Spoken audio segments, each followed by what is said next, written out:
বিশ্ব হিন্দু পরিষদ বজরং দল ব্রহ্মপুর জেলায় বিভিন্ন দাবি দাওয়া নিয়ে জেলা শাসকের দপ্তরে স্মারকলিপি প্রদান কর্মসূচি অনুষ্ঠিত হয়েছে। শুক্রবার দুপুরে বিশ্ব হিন্দু পরিষদ কার্যালয় থেকে মিছিল করে জেলা শাসকের দপ্তরে স্মারকলিপি প্রদান করেন বিশ্ব হিন্দু পরিষদের সদস্যরা।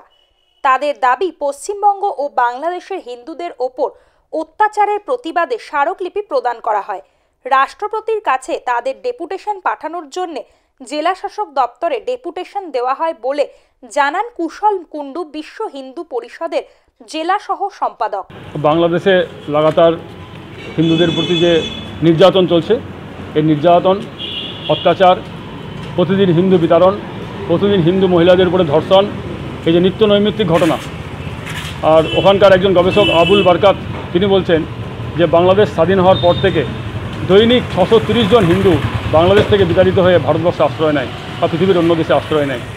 আর এই যে ফ্রান্সের যে ঘটনা, সম্প্রতি ফ্রান্সের ঘটনার জন্য বাংলাদেশে জিহাদিরা ব্যাপকভাবে হিন্দুদের পরে, বিশেষ করে কুমিল্লা জেলায় যে হিন্দুদের বাড়িঘর ভাঙচুর করছে, বাড়িঘরে আগুন লাগাচ্ছে, তারই প্রতিবাদে তার সঙ্গে পশ্চিমবাংলা ও মুর্শিদাবাদেও বিভিন্ন গ্রামে গঞ্জে প্রতিদিন হিন্দুদের মেয়েদেরকে লাভ জিহাদের মধ্যে ফাঁসানো হচ্ছে, হিন্দু সম্পত্তির উপরে অত্যাচার হচ্ছে, হিন্দুদেরকে নানা রকমভাবে নির্যাতন করা হচ্ছে।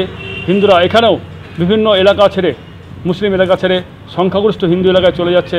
এরই প্রতিবাদে আজকে আমরা রাষ্ট্রপতির কাছে ডেপুটেশন পাঠাতে চাই ডিএমের মাধ্যম দিয়ে মুর্শিদাবাদ জেলা।